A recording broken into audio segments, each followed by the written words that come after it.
Hare Krishna. Continuamos con la lectura del libro del Bhagavad Gita tal como es, con los comentarios de su divina gracia A.C. Bhaktivedanta Swami Prabhupada, capítulo 2, resumen del contenido del Gita. Verso 1. Samjaya dijo: al ver a Arjuna lleno de compasión, con el ánimo decaído y los ojos colmados de lágrimas, Madhusudanan, Krishna, se dirigió a él con las siguientes palabras. Significado: la compasión, la lamentación y las lágrimas materiales son todos signos de ignorancia acerca del verdadero ser. La compasión por el alma eterna denota la perfecta comprensión del ser. La palabra Madhusudanan es significativa en este verso. El señor Krishna mató al demonio Madhu, y ahora Arjuna quería que Krishna matara al demonio de la incomprensión que lo había dominado en el desempeño de su deber. Nadie sabe dónde debe aplicarse la compasión. Compadecerse del traje de un hombre que se está ahogando no tiene sentido. A un hombre que ha caído en el océano de la nesencia no se le puede salvar simplemente con rescatar su traje externo, el cuerpo material burdo. Aquel que no sabe esto y que se lamenta por el traje externo recibe el nombre de Shudra, o alguien que se lamenta innecesariamente. Arjuna era un kshatriya, y semejante conducta no se esperaba de él. El señor Krishna, sin embargo, puede disipar la lamentación del hombre ignorante y con esa finalidad cantó el Bhagavad Gita. Este capítulo nos instruye en el conocimiento completo acerca del ser, mediante un estudio analítico del cuerpo material y el alma espiritual, según lo explica la autoridad suprema del señor Sri Krishna. La plena comprensión de esto se logra cuando uno trabaja sin apego a los resultados fruitivos y se sitúa en la concepción fija del verdadero ser. Verso 2. La Suprema Personalidad de Dios dijo: mi querido Arjuna, ¿cómo te han aparecido estas impurezas? No son propias en absoluto de un hombre que conoce el valor de la vida, y no conducen a los planetas superiores, sino a la infamia. Significado: Krishna y la Suprema Personalidad de Dios son idénticos. Por lo tanto, al señor Krishna se lo designa como Bhagavan a todo lo largo del Gita. Bhagavan es lo máximo en verdad absoluta. La verdad absoluta llega a comprenderse en tres fases de estudio, a saber, Brahman, o el espíritu impersonal que está dentro y fuera de todo, Paramatma, o el aspecto localizado del Supremo que está en el corazón de todas las entidades vivientes, y Bhagavan, o la Suprema Personalidad de Dios, el Señor Krishna.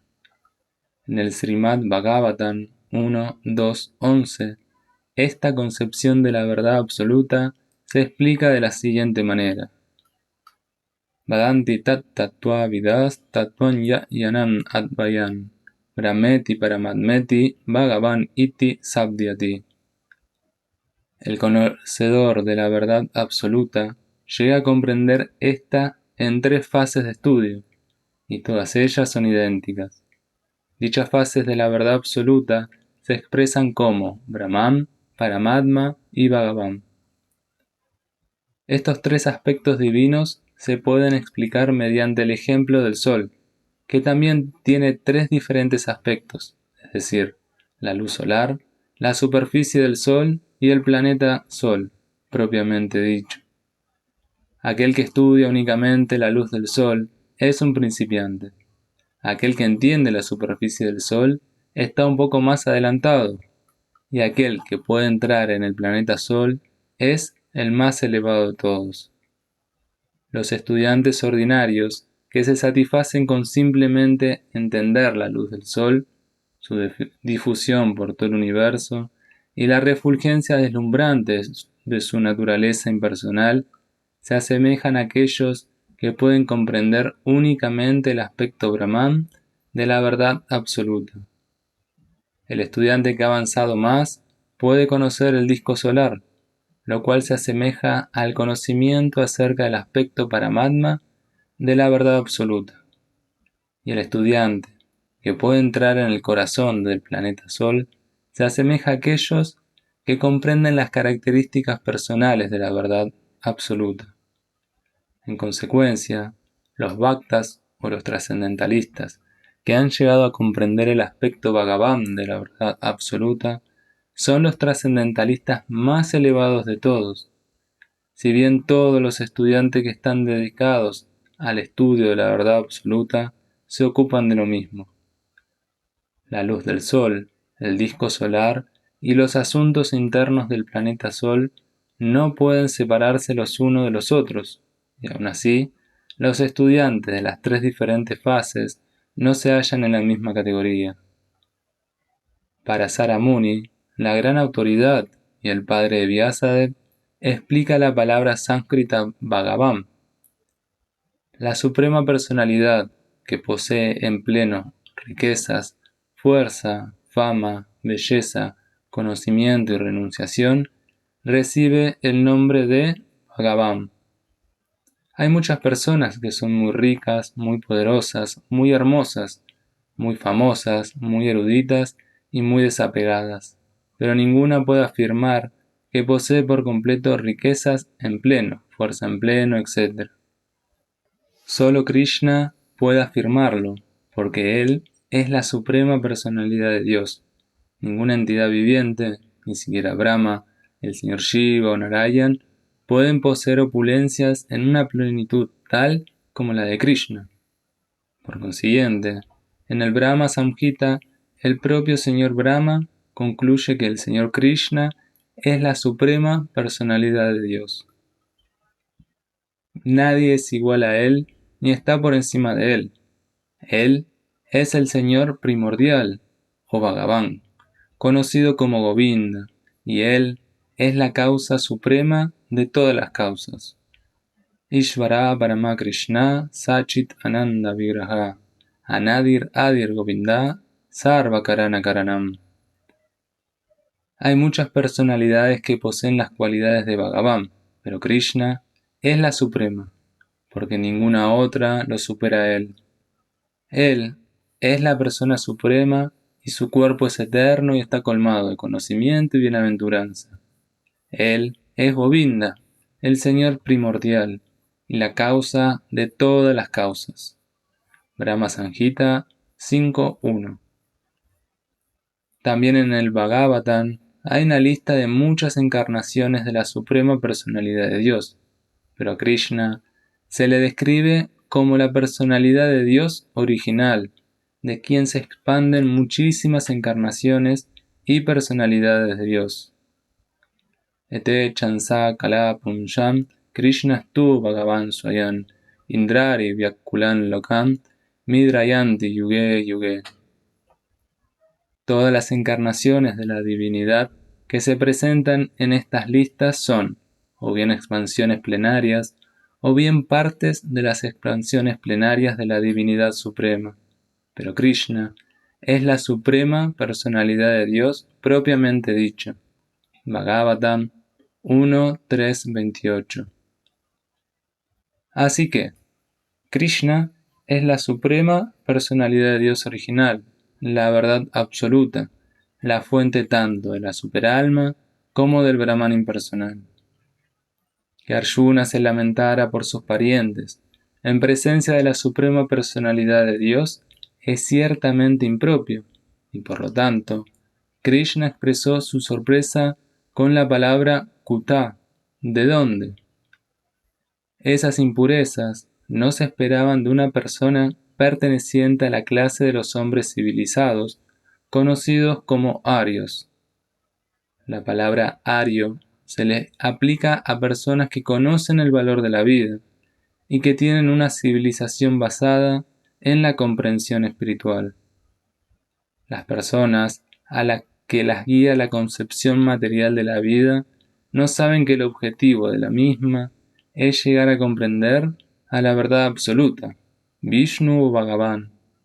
y a ellas la cautivan las características externas del mundo material, y por consiguiente no saben lo que es la liberación.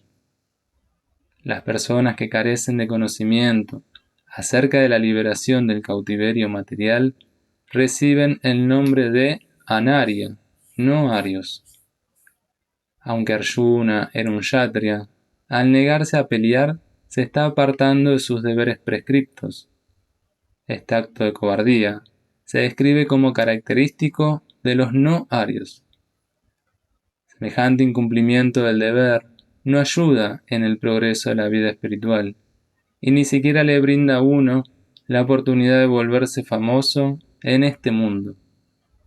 El Señor Krishna no aprobó la supuesta compasión de Arjuna por sus parientes.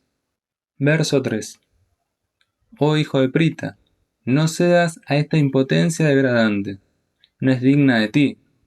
Abandona esa mezquina flaqueza del corazón y levántate, oh castigador del enemigo. Significado. A Arjuna se lo nombró como el hijo de Prita, quien resultaba ser la hermana de Vasudev, el padre de Krishna. De modo que Arjuna tenía un nexo consanguíneo con Krishna.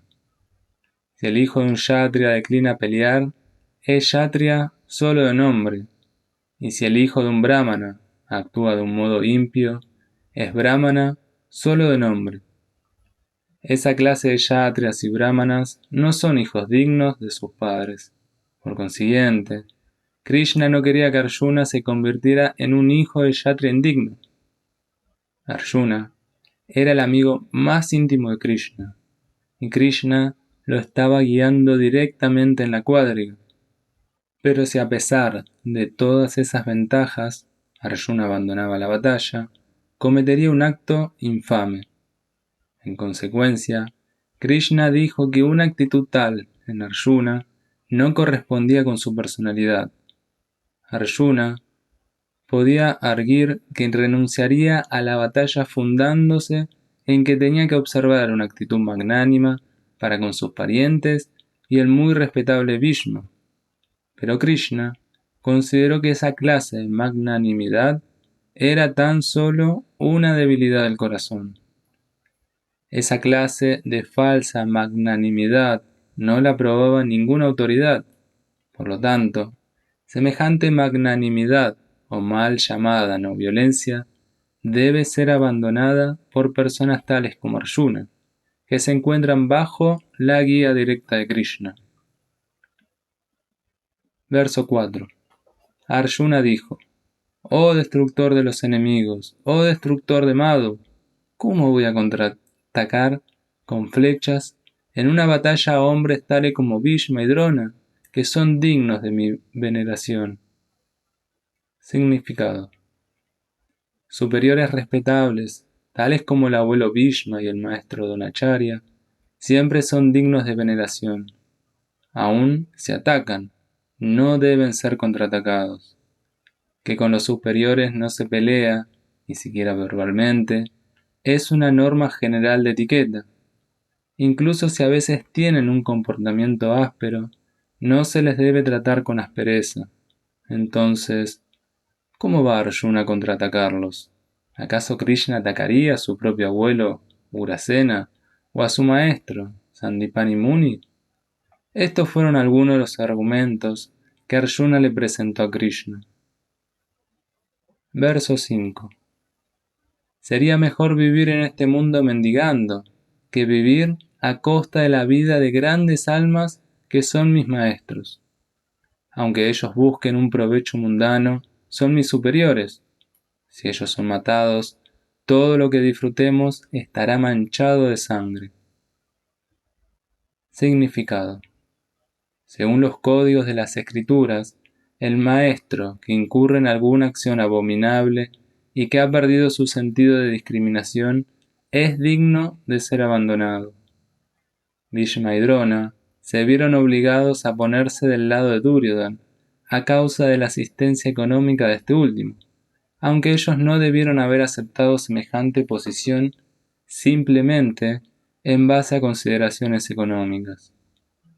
Debido a esas circunstancias, han perdido su respetabilidad como maestros. Pero Arjuna cree que, no obstante, siguen siendo sus superiores, y por consiguiente, disfrutar de beneficios materiales después de matarlos significaría disfrutar de un botín manchado de sangre. Verso 6. Ni sabemos qué es mejor para nosotros, si conquistarlos o ser conquistados por ellos. Si matáramos a los hijos de Dhritarashtra, no nos importaría seguir viviendo, pero ahora ellos están ante nosotros en este campo de batalla. Significado. Aunque los kshatriyas tienen el deber de pelear, Arjuna no sabía si debía hacerlo y provocar con ello una violencia innecesaria, o si debía abstenerse y vivir de la mendicidad. Si él no vencía al enemigo, mendigar sería su único medio de subsistencia. Y tampoco había certeza del triunfo, por cualquiera de los dos bandos podía lograr la victoria. Aun cuando les aguardara la victoria, y su causa estaba justificada, no obstante, si los hijos de Dhritarashtra morían en la batalla, sería muy difícil vivir en su ausencia. Ante tales circunstancias, eso sería para ellos otra clase de derrota. Todas estas consideraciones que hace Arjuna prueban de un modo definitivo que él no solo era un gran devoto del Señor, sino que además estaba sumamente iluminado y tenía pleno control de la mente y los sentidos. Su deseo de vivir de la mendicidad, pese a haber nacido en la familia real, es otro signo de desapego.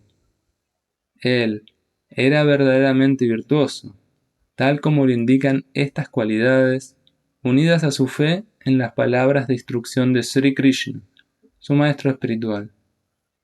Se concluye, pues, que Arjuna era muy digno de liberarse. A menos que los sentidos se hallen bajo control, no hay ninguna posibilidad de elevarse al plano del conocimiento, y sin conocimiento y devoción, no hay ninguna posibilidad de lograr la liberación. Arjuna era un dechado de todos estos atributos, además de los enormes atributos que poseía en sus relaciones materiales. Verso 7. Ahora estoy confundido en cuanto a mi deber, y he perdido toda compostura a causa de una mezquina flaqueza. En esta condición, te pido que me digas claramente qué es lo mejor para mí. Ahora soy tu discípulo y un alma entregada a ti. Por favor, instrúyeme. Significado. Debido a las características propias de la naturaleza, todo el sistema de las actividades materiales es una fuente de perplejidad para todo el mundo. A cada paso hay perplejidad, y por ello es menester acudir a un maestro espiritual genuino que pueda brindarle a uno la guía apropiada para cumplir con el propósito de la vida. Todas las escrituras védicas nos aconsejan que acudamos a un maestro espiritual genuino para librarnos de las perplejidades de la vida, las cuales ocurren sin que lo deseemos. Dichas perplejidades son como un incendio forestal que de alguna manera comienza a arder sin que nadie lo haya encendido. De igual modo, la situación del mundo es tal que las perplejidades de la vida aparecen automáticamente, aunque no queramos semejante confusión. Nadie quiere un incendio, y sin embargo, éste se produce y nos quedamos perplejos. Así pues, la sabiduría védica nos aconseja que, para resolver las perplejidades de la vida y entender la ciencia de la solución, uno debe acudir a un maestro espiritual que forme parte de la sucesión discipular. Una persona que tiene un maestro espiritual genuino se supone que lo sabe todo. En consecuencia, uno no debe permanecer en medio de las perplejidades materiales, sino que debe acudir a un maestro espiritual. Ese es el significado de este verso. ¿Quién es el hombre al que lo aquejan las perplejidades materiales? Es aquel que no comprende los problemas de la vida. En el Brihat Aranyaka Upanishad 3.8.10 se describe al hombre perplejo de la siguiente manera: Yoba etat aksharam gargi avidit patmalal, lokat plaiti sa kripanaha. Aquel que no resuelve los problemas de la vida mientras es un ser humano y que, por ende, se va de este mundo como los perros y los gatos sin entender la ciencia de la autorrealización, es un avaro. Esta forma humana de vida es un bien de lo más valioso para la entidad viviente, que puede utilizarla en resolver problemas de la vida. Luego, aquel que no utiliza esta oportunidad debidamente es un avaro. Por otra parte, se encuentra el brahmana, o aquel que es lo suficientemente inteligente como para utilizar este cuerpo en la resolución de todos los problemas de la vida. Ya etat aksharangargi vidit basmal lokat praitisa brahmanaha. Los krípanas, o personas ávaras, pierden el tiempo en ser demasiados afectuosos con la familia, la sociedad, el país, etc., bajo la concepción material de la vida. A menudo, uno se apega a la vida familiar, es decir, a la esposa, los hijos y demás familiares, en base a la enfermedad de la piel. El krípana cree que puede proteger a sus familiares de la muerte, o si no, cree que su familia o la sociedad pueden salvarlo de la muerte inminente. Esa clase de apego familiar puede encontrarse incluso en los animales, los cuales también se ocupan de sus críos. Arjuna, siendo inteligente, puede darse cuenta de que su afecto por los miembros de su familia y su deseo de protegerlos de la muerte eran las causas de sus perplejidades. Aunque él podía entender que su deber de pelear lo estaba guardando, aún así, a raíz de esa flaqueza mezquina, no podía desempeñar los deberes. Por consiguiente, él le pide al Señor Krishna, el Maestro Espiritual Supremo, que le dé una solución definitiva. Él se entrega a Krishna en calidad de discípulo. Él quiere terminar las charlas amistosas. Las conversaciones entre el maestro y el discípulo son serias. Y ahora Arjuna quiere hablar con mucha seriedad ante el maestro espiritual reconocido. Krishna es, entonces, el maestro espiritual original de la ciencia del Bhagavad Gita, y Arjuna es el primer discípulo en entender el Gita. La manera en que Arjuna entiende el Bhagavad Gita se expone en el propio Gita, y no obstante, unos necios eruditos mundanos explican que uno no tiene que dirigirse a Krishna como persona, sino a lo innaciente que está dentro de Krishna. No hay ninguna diferencia entre lo interior y lo exterior de Krishna, y aquel que al tratar de entender el Bhagavad Gita no tiene idea de esto, es el necio más grande de todos. Verso 8. No encuentro ninguna forma de apartar este pesar que me está secando a los sentidos. No podré disiparlo ni siquiera si obtengo en la tierra un reino próspero y sin igual, con una soberanía tal como la de los semidioses en el cielo. Significado. Aunque Arjuna estaba exponiendo tantos argumentos basados en el conocimiento de los principios religiosos y de los códigos morales, parece ser que era incapaz de resolver su verdadero problema sin la ayuda del maestro espiritual, el señor Sri Krishna. Él pudo darse cuenta de que su supuesto conocimiento era inútil para deshacerse de sus problemas, los cuales estaban secando toda su existencia. Y a él le resultaba imposible resolver esas perplejidades sin la ayuda de un maestro espiritual como el señor Krishna. El conocimiento académico, la erudición, una posición destacada, son todos inútiles para resolver los problemas de la vida. La ayuda solo la puede brindar un maestro espiritual como Krishna. Por lo tanto, se concluye que un maestro espiritual que esté 100% consciente de Krishna es el maestro espiritual genuino, ya que él puede resolver los problemas de la vida. El señor Chaitanya dijo que aquel que domina la ciencia del cultivo de conciencia de Krishna es el verdadero maestro espiritual sin que importe su posición social. Kipa Bripa, Kipa Nyasi, Sudra Kenenaya, Yei Krishna Tattva Veda, Sei Guru Haya. No importa que una persona sea un vipra, un erudito entendido en la sabiduría védica, o que haya nacido en una familia de clase baja, o que esté en la orden de vida de renuncia. Si dicha persona domina la ciencia de Krishna, es el maestro espiritual genuino y perfecto. Del Chaitanya Charitamrita, Madhya Lila 8.128. De modo que nadie es un maestro espiritual genuino, si no domina la ciencia del cultivo de conciencia de Krishna. En las escrituras védicas también se dice Satkarma Nipuno Vipro Mantra Tantra Visaradaha Avaishnavo Guru Natsya Vaishnava Swapacho Guru. Un brahman erudito, experto en todas las materias del conocimiento védico, no es apto para volverse maestro espiritual si no es un Vaishnava, un experto en la ciencia del cultivo de conciencia de Krishna. Pero una persona nacida en una familia de una casta baja puede convertirse en maestro espiritual, si es un Vaishnava, es decir, si está consciente de Krishna. Del Padma Purana.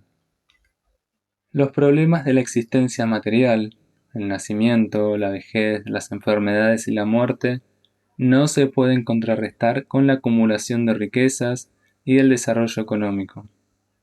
En muchas partes del mundo hay estados que están repletos de todas las facilidades de la vida, que están colmados de riquezas y desarrollados económicamente, y sin embargo, los problemas de la existencia material aún continúan.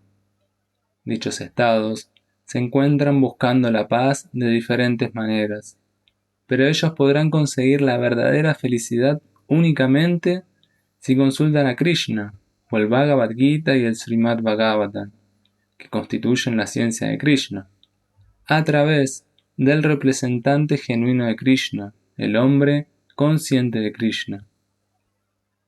Si el desarrollo económico y las comodidades materiales pudieran disipar los lamentos causados por las embriagueces familiares, sociales, nacionales o internacionales, entonces Arjuna no habría dicho que ni siquiera un reino sin paralelo en la tierra, o una supremacía como la de los semidioses en los planetas celestiales, podría disipar sus lamentos. Por consiguiente, él buscó refugiarse en el proceso de conciencia de Krishna, y ese es el sendero indicado para la paz y la armonía. El desarrollo económico, la supremacía en el mundo, pueden acabarlos en cualquier momento los cataclismos de la naturaleza material. Incluso el elevarse a una situación planetaria superior, tal como la que los hombres están buscando ahora en el planeta Luna, también puede terminarse de un solo golpe. El Bhagavad Gita lo confirma. Shinne punye martya lokam visanti. Cuando los resultados de las actividades piadosas se terminan, uno cae de nuevo, yendo desde la cima de la felicidad hasta la posición más baja de la vida. Muchos políticos del mundo han caído de ese modo. Esas caídas solo constituyen más causas de lamentación. En consecuencia, si queremos eliminar la lamentación para siempre, tenemos entonces que refugiarnos en Krishna, tal como Arjuna lo está tratando de hacer.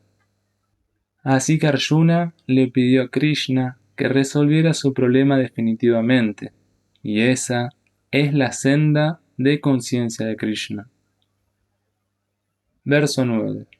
Samjaya dijo: habiendo hablado así, Arjuna, el castigador de los enemigos, le dijo a Krishna: Govinda, no pelearé, y enmudeció.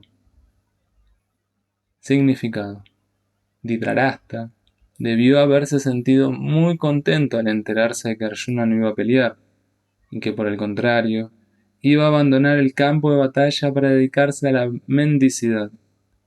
Pero Samjaya lo desilusionó una vez más al decirle que Arjuna estaba en capacidad de matar a sus enemigos, Parantapa.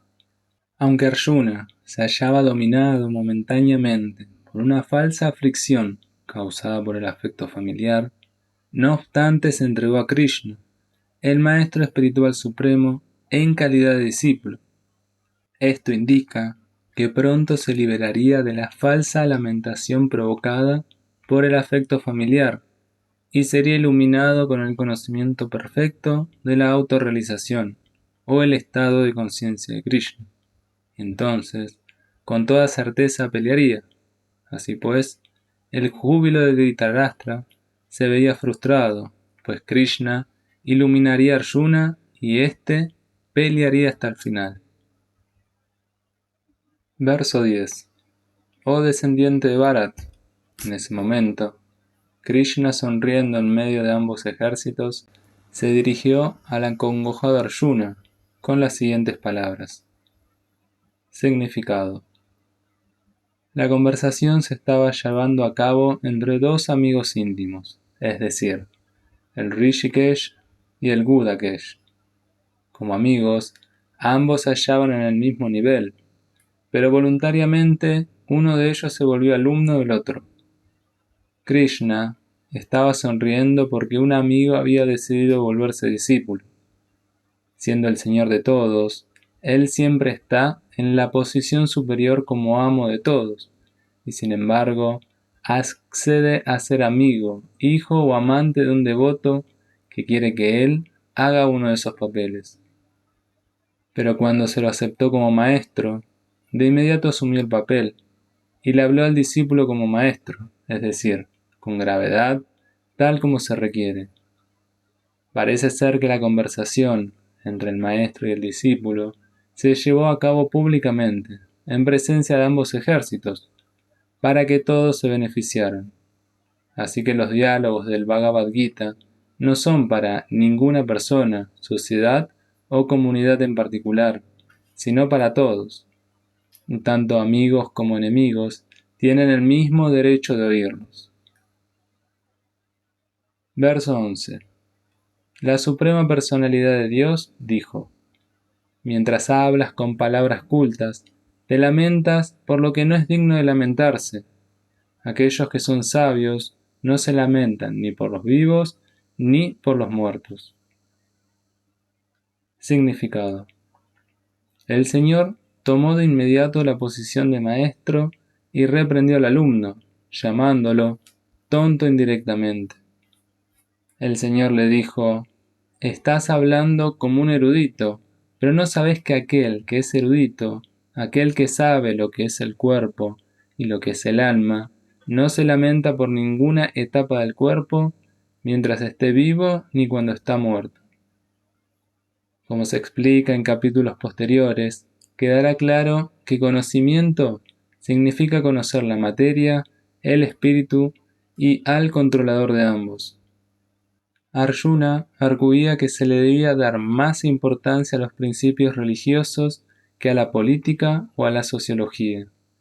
Pero él no sabía que el conocimiento acerca de la materia, el alma y el supremo es aún más importante que los formulismos religiosos. Y debido a que él carecía de ese conocimiento, no debió hacerse pasar por un hombre muy erudito. Como de hecho no era muy erudito, se estaba lamentando, pues, de algo por lo cual no valía la pena lamentarse. El cuerpo nace y está llamado a perecer hoy o mañana. Por consiguiente, el cuerpo no es tan importante como el alma. Aquel que sabe esto es verdaderamente erudito, y para él no existe causa de lamentación, sea cual fuere la condición del cuerpo material. Verso 12. Nunca hubo un tiempo en el que yo no existiera, ni tú, ni todos estos reyes. En el futuro, ninguno de nosotros dejará de existir. Significado.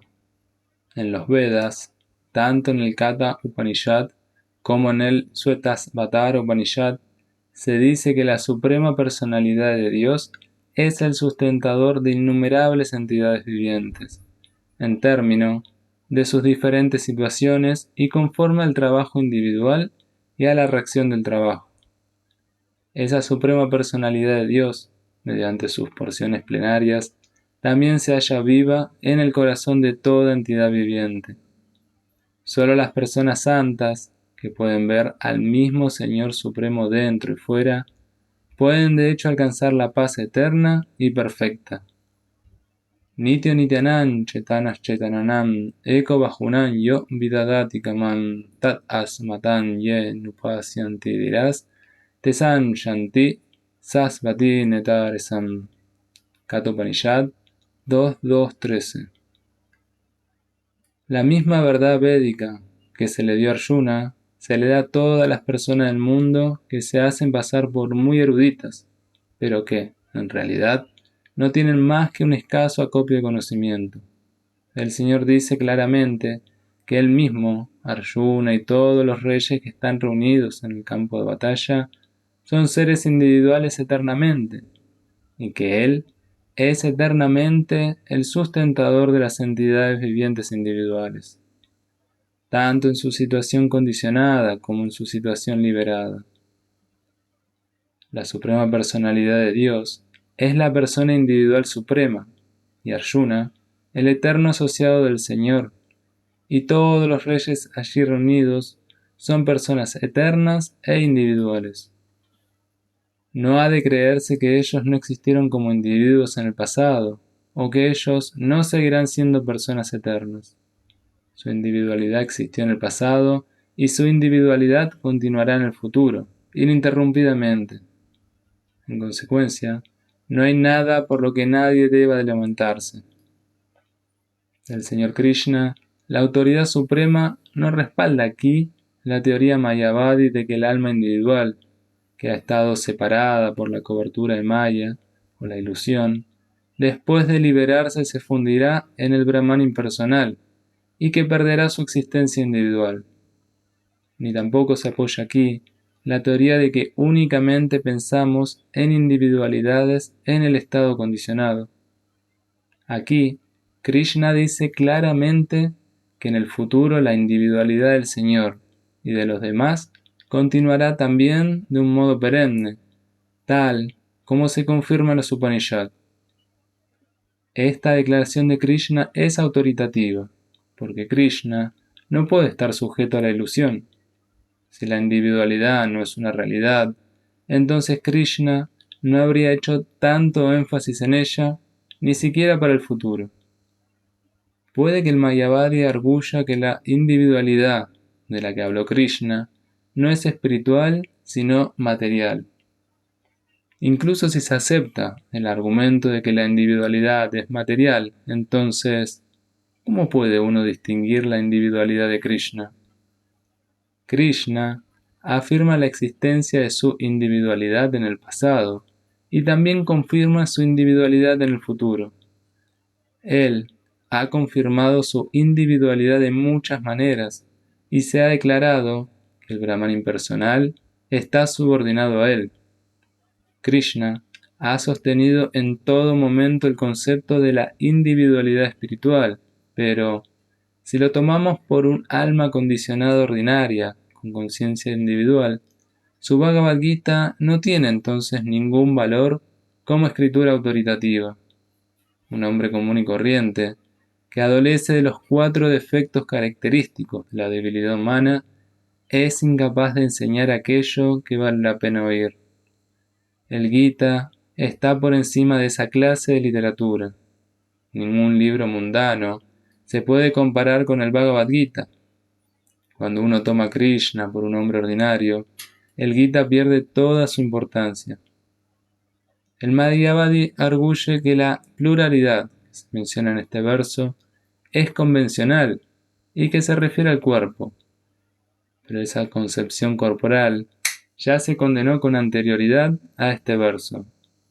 ¿Cómo es posible que Krishna volviera a plantear una proposición convencional acerca del cuerpo, después de haber condenado la concepción corporal de las entidades vivientes.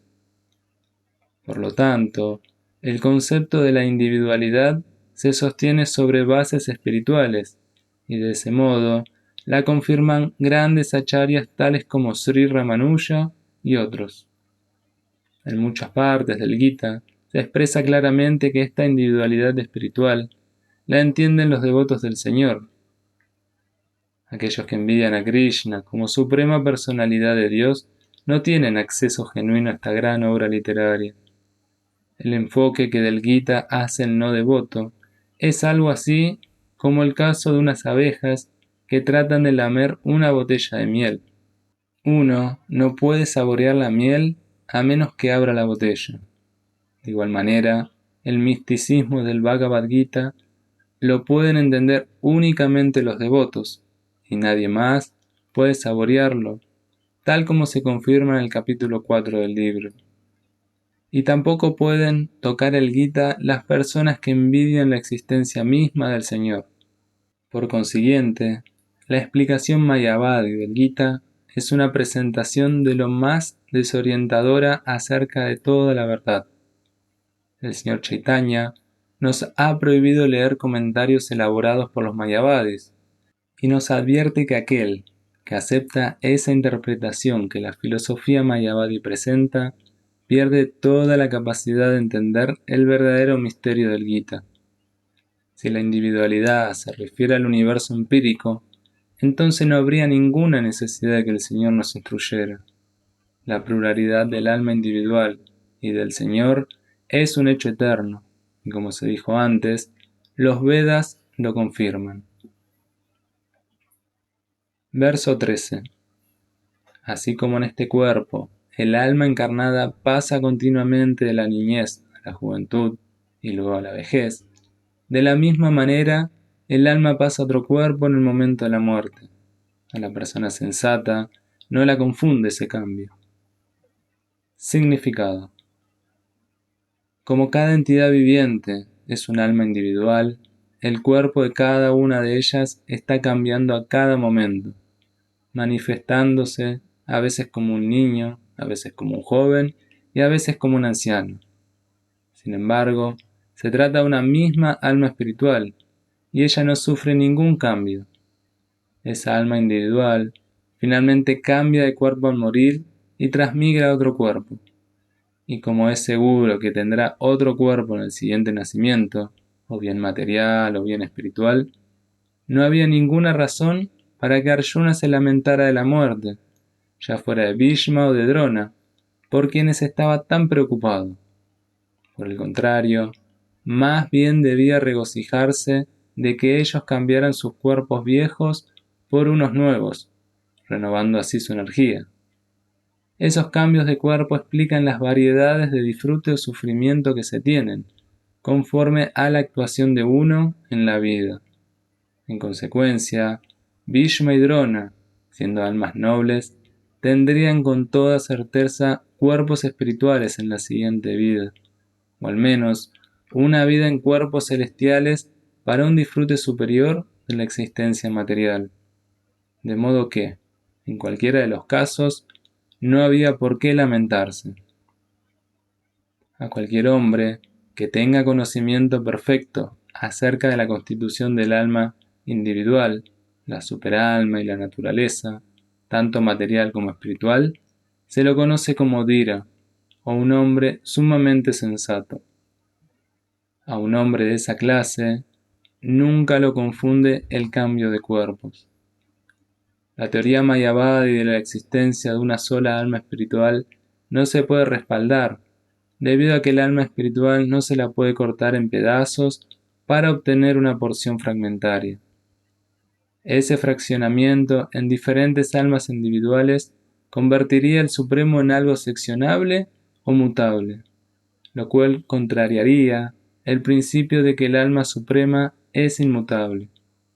Como se confirma en el Gita, las porciones fragmentarias del Supremo existen eternamente, sanatan, y se denominan yara, es decir, tienen la tendencia a caer en la naturaleza material.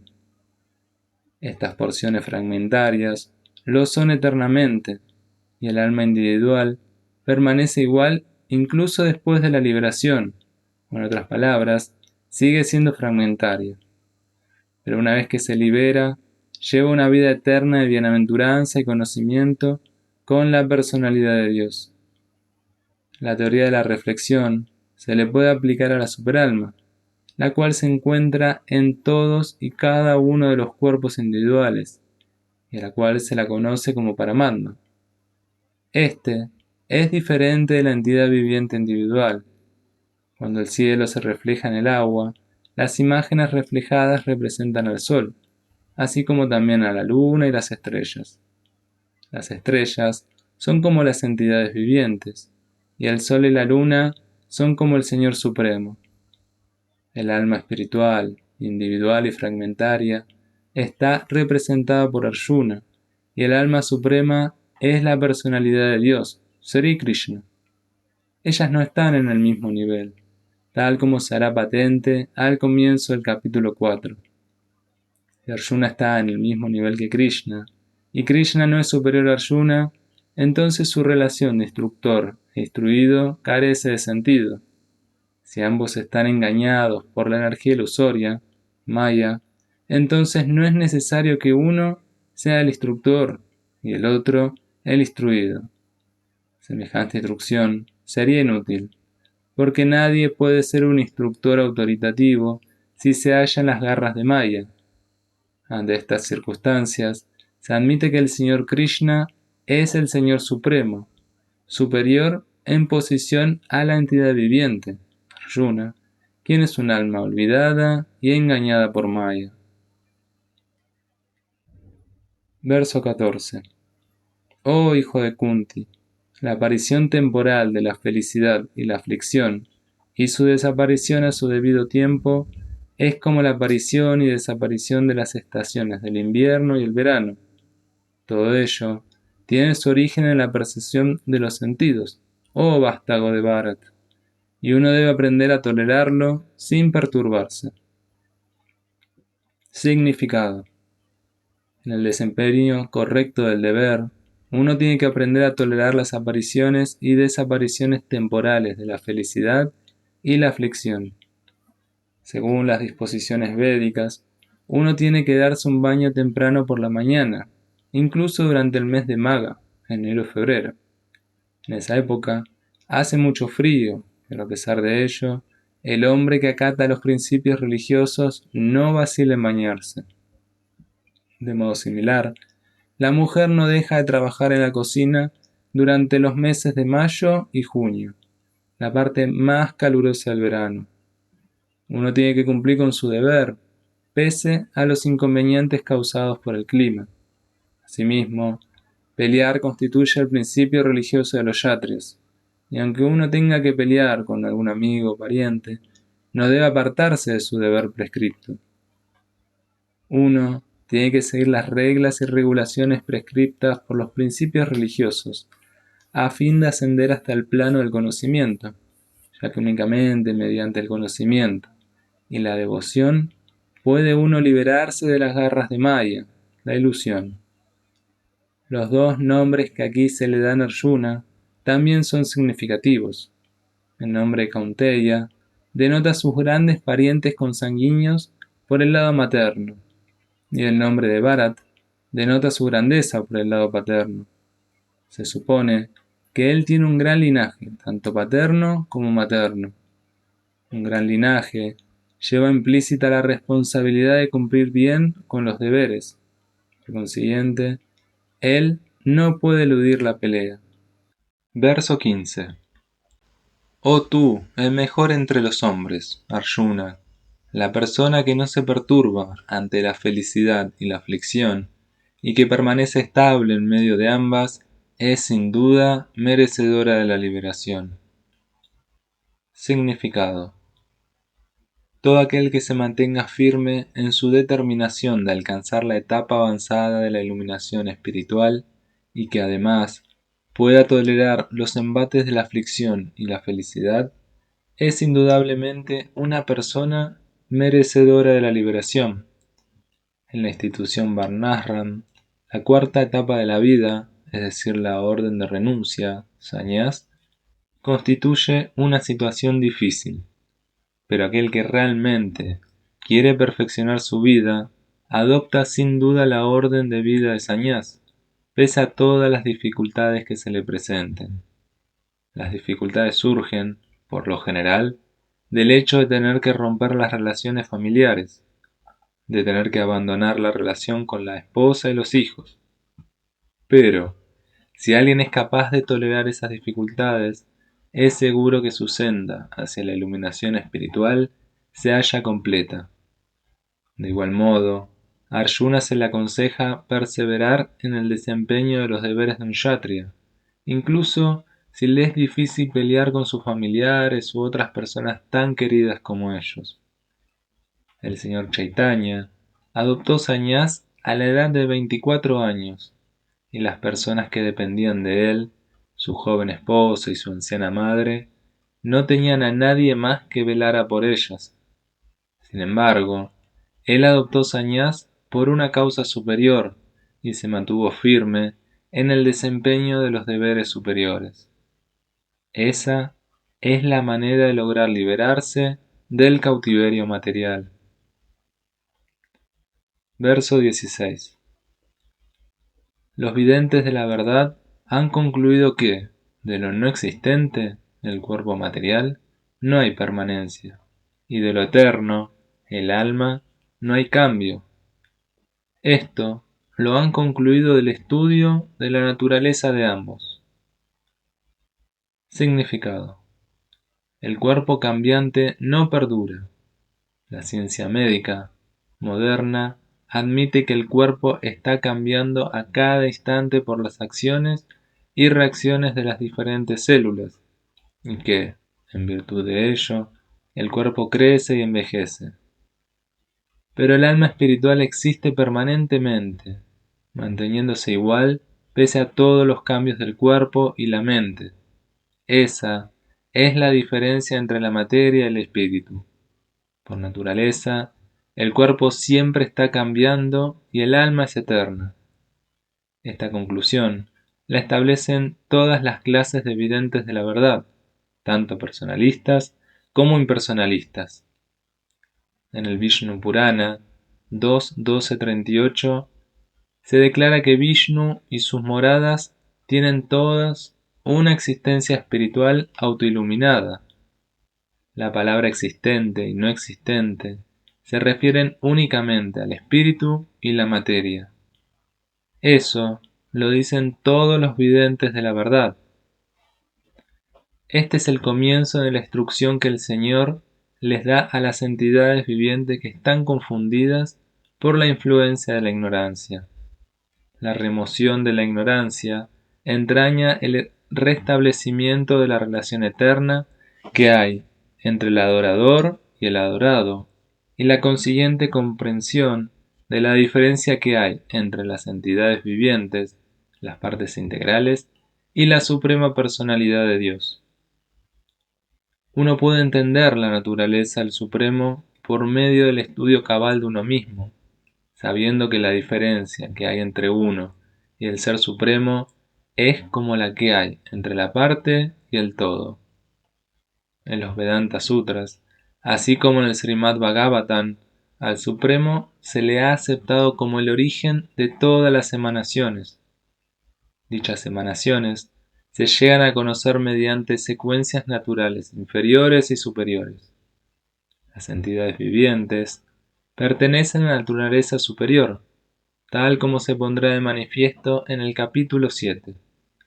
Aunque no hay ninguna diferencia entre la energía y el energético, al energético se lo acepta como el supremo, y a la energía, o la naturaleza, se la acepta como lo subordinado.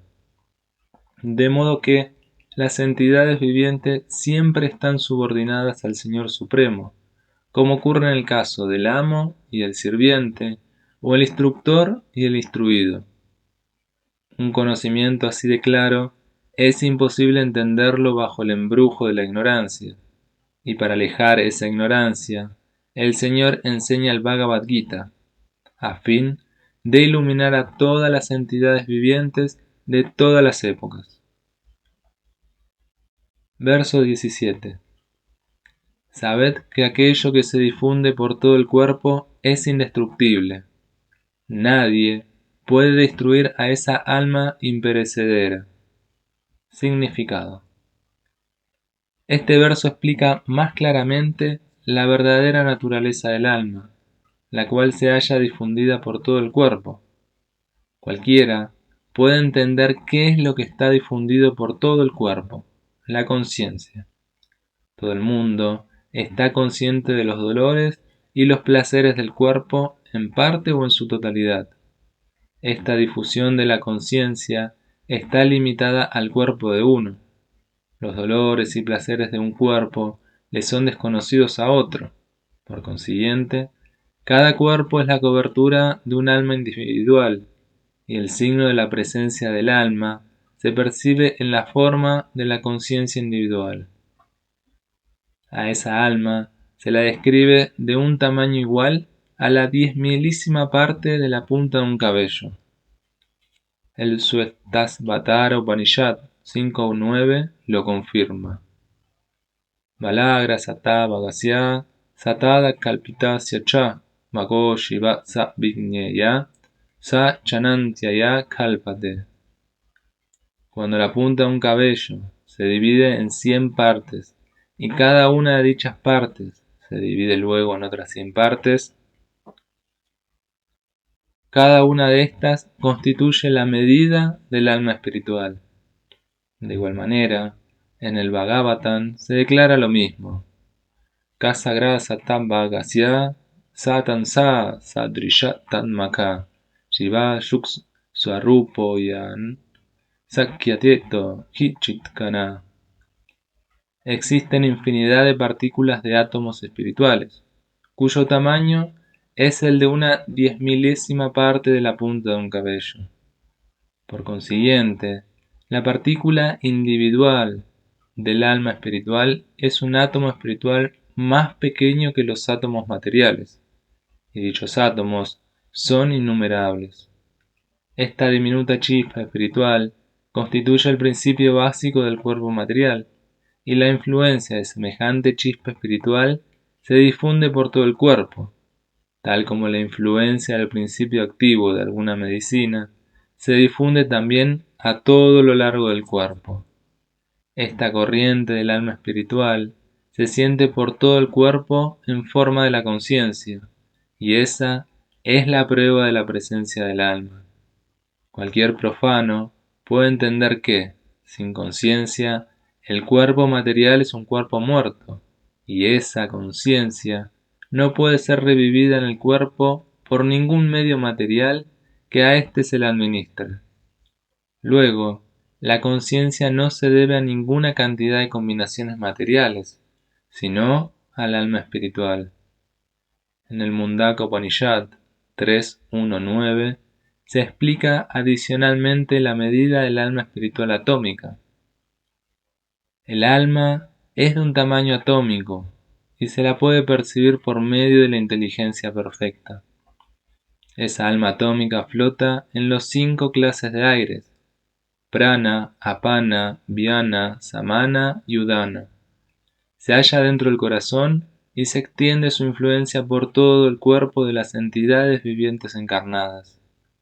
Cuando el alma se purifica de la contaminación de las 5 clases de aire material, su influencia espiritual se manifiesta. El sistema de Hatha Yoga tiene por objeto controlar las 5 clases de aire que rodean al alma pura, por medio de las diferentes clases de posturas, no para obtener algún beneficio material, sino para liberar a la diminuta alma del enredo de la atmósfera material. Es así como en todas las escrituras védicas se admite la constitución del alma atómica, y ello también lo siente, de hecho, por la experiencia práctica cualquier hombre cuerdo.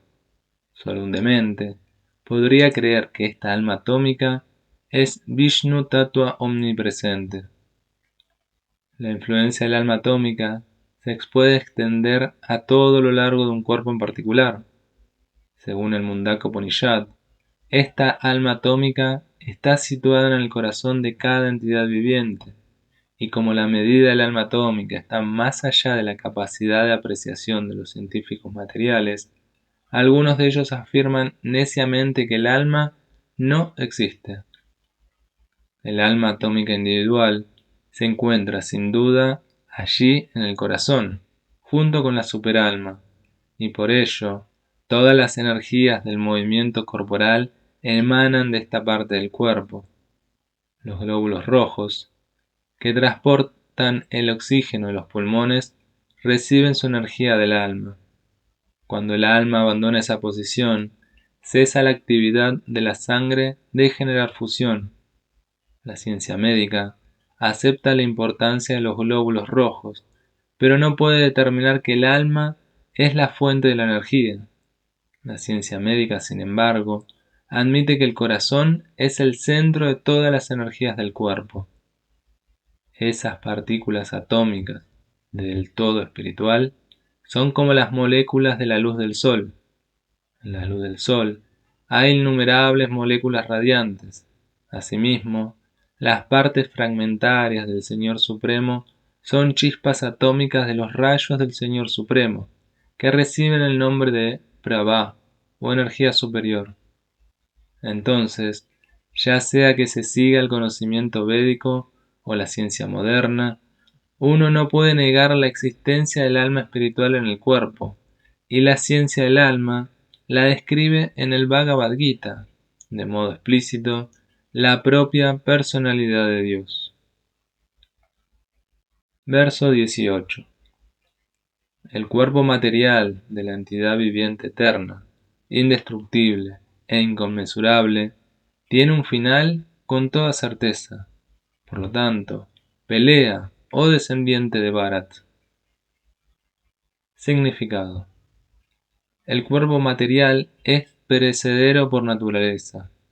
Puede que perezca inmediatamente o puede que lo haga al cabo de 100 años. Es solo una cuestión de tiempo. No hay ninguna posibilidad de mantenerlo indefinidamente. Pero el alma espiritual es tan diminuta que ni siquiera puede ser vista por un enemigo, ni que hablar de ser matada. Como se mencionó en el verso anterior, es tan pequeña que nadie puede tener ni idea de cómo medir su tamaño. Así que, desde ambos puntos de vista, no hay ninguna causa de lamentación, porque a la entidad viviente, tal como es, no se la puede matar, ni tampoco es posible salvar el cuerpo material por ningún periodo de tiempo, ni protegerlo permanentemente. La diminuta partícula del espíritu total adquiere este cuerpo material conforme a su trabajo, y en consecuencia, se debe hacer uso de la observancia de los principios religiosos. En los Vedanta Sutras, a la entidad viviente se la califica de luz, porque ella es parte integral de la luz suprema. Así como la luz del sol mantiene al universo entero, asimismo la luz del alma mantiene este cuerpo material. En cuanto el alma espiritual sale del cuerpo material, él mismo comienza a descomponerse. Por consiguiente, el alma espiritual es lo que mantiene este cuerpo. El cuerpo en sí carece de importancia. A Arjuna se le aconsejó que peleara y que no sacrificara la causa de la religión por consideraciones materiales relativas al cuerpo. Verso 19.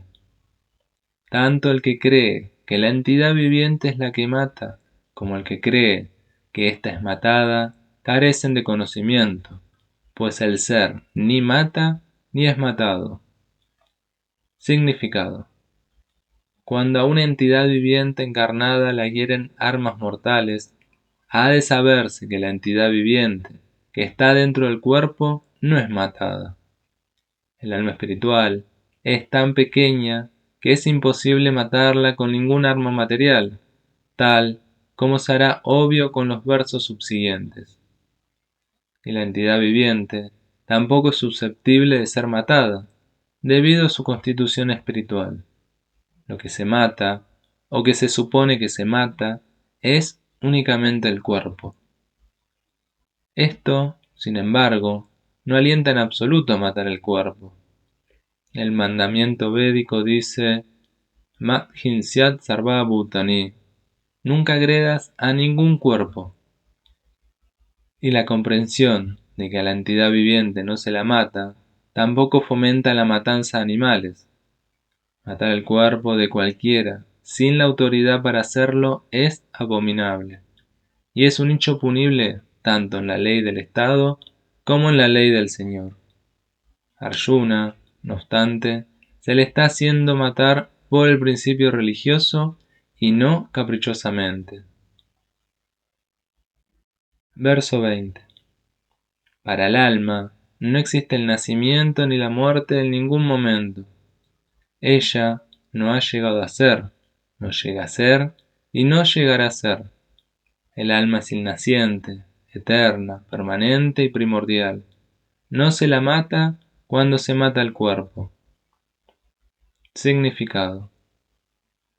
Cualitativamente, la pequeña parte atómica y fragmentaria del Espíritu Supremo es uno con el Supremo.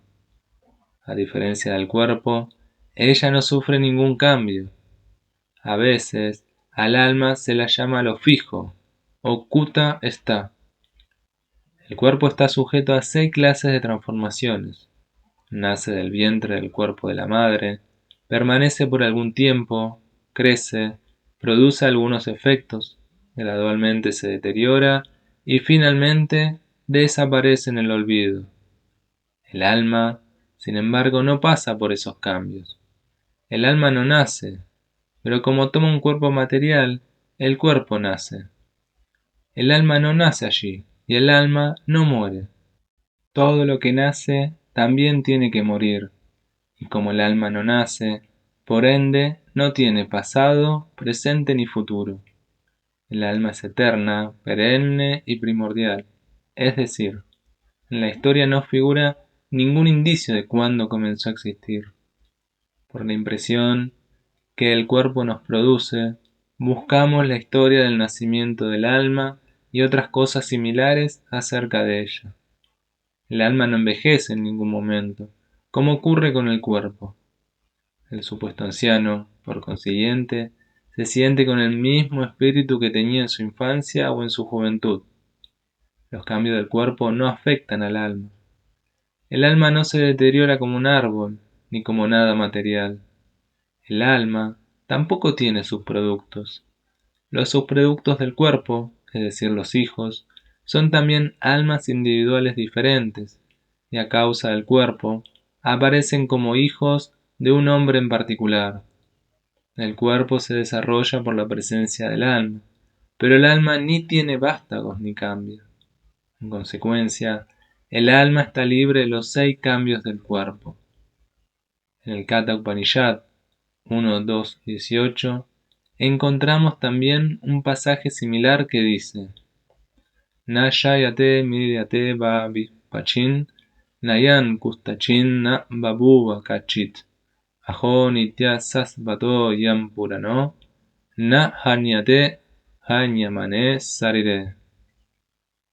El significado y la enseñanza de este verso son los mismos que los del verso análogo del Bhagavad Gita, pero aquí hay una palabra especial, vipaschit, que significa erudito o con conocimiento. El alma está colmada de conocimiento o colmada siempre de conciencia. Por lo tanto, la conciencia es el signo característico del alma. Incluso si uno no encuentra el alma en el corazón, que es donde está situada, aún así uno puede darse cuenta de la presencia del alma simplemente en virtud de la presencia de la conciencia. A veces no encontramos el sol en el cielo, a causa de las nubes o por alguna otra razón, pero la luz del sol siempre está presente, y eso nos convence de que es de día. En cuanto en el cielo hay algo de luz temprano por la mañana, sobreentendemos que el sol ha salido. Asimismo, como hay algo de conciencia en todos los cuerpos, ya sean del hombre o de los animales, podemos con ello reconocer la presencia del alma.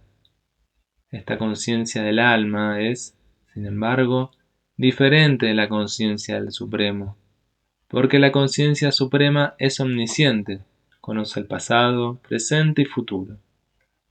La conciencia del alma individual es propensa a olvidar.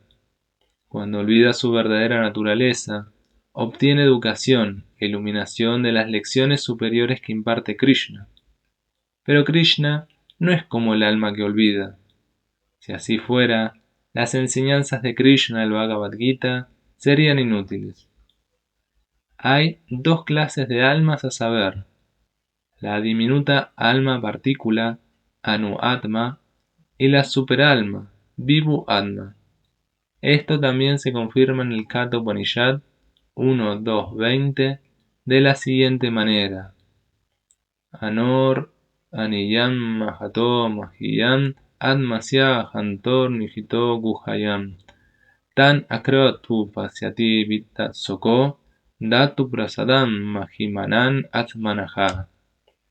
Tanto la superalma Paramatma como el alma atómica, Shivatma, están situadas en el mismo árbol del cuerpo, dentro del mismo corazón del ser viviente, y solo aquel que se ha librado de todos los deseos y lamentaciones materiales puede, por la gracia del Supremo, entender las glorias del alma.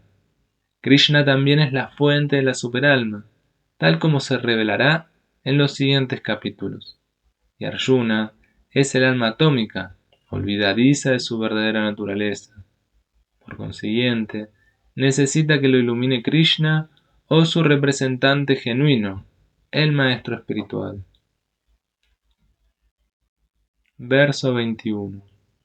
Oh Partha, una persona que sabe que el alma es indestructible, eterna, innaciente e inmutable, ¿cómo puede matar a alguien o hacer que alguien mate? Significado: todas las cosas tienen su utilidad. El hombre que posee pleno conocimiento sabe cómo y dónde aplicar una cosa para que sea bien utilizada. Asimismo, la violencia también tiene su utilidad, y cómo aplicar la violencia queda en manos de la persona que tiene conocimiento. Aunque el juez le asigne la pena capital a una persona condenada por asesinato, no se puede culpar al juez por ordenar un acto de violencia en contra de una persona conforme a los códigos de la justicia. En el Manu Samhita, el libro de leyes para la humanidad, se sostiene que un asesino debe ser condenado a muerte para que en su siguiente vida no tenga que sufrir por el gran pecado que ha cometido. Por lo tanto, cuando un rey castiga a un asesino con la horca, esto es en realidad beneficioso. De igual modo, cuando Krishna ordena pelear, debe concluirse que el objetivo de la violencia es aplicar la justicia suprema, y por eso Arjuna debe seguir la instrucción, sabiendo bien que esa clase de violencia que se emplea en el acto de pelear por Krishna no es violencia en absoluto, porque de todos modos, al hombre, o más bien al alma, no se la puede matar, de manera que, para la administración de justicia, se permite la supuesta violencia. Una operación quirúrgica no tiene por objeto matar al paciente, sino curarlo. Luego, la pelea que había de llevar a cabo Arjuna por instrucción de Krishna se hace con pleno conocimiento, así que no hay ninguna posibilidad de una reacción pecaminosa. Verso 22. Así como una persona se pone ropa nueva y desecha la vieja, asimismo el alma acepta nuevos cuerpos desechando los viejos e inservibles. Significado: el cambio de cuerpo que sufre el alma individual atómica es un hecho aceptado.